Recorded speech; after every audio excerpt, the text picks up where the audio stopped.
Salut, prieteni, și nu pot să zic că v-am găsit la un nou episod, pentru că este ca și un short de lung.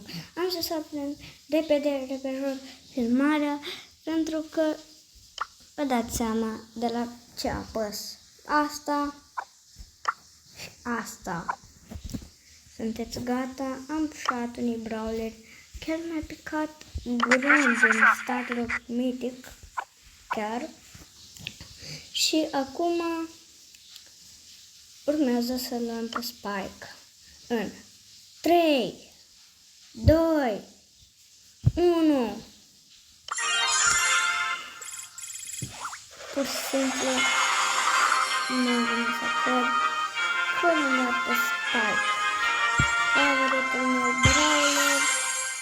Sper trebuie să deblocăm pe care va fi Perico. Deci, da.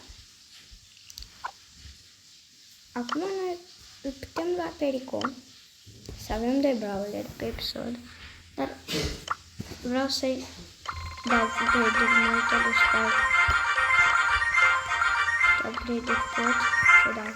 I-am dat Power 8, efectiv, până la Power 8 am ajuns și dacă pot să iau și un skin. Da. Știu că Mask Spike-ul este bun și am exact câte gemuri am.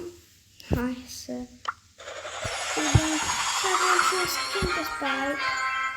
Acum, da, foarte tare. Îl punem Mask Spike. Deci cam atât a fost și cu acest episod. Da, a fost foarte mare emoție pentru mine. Șpa, șpa.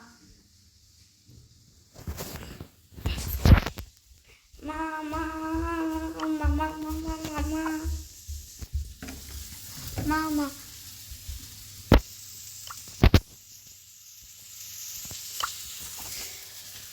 Spike. Spike. Deci te. Spike.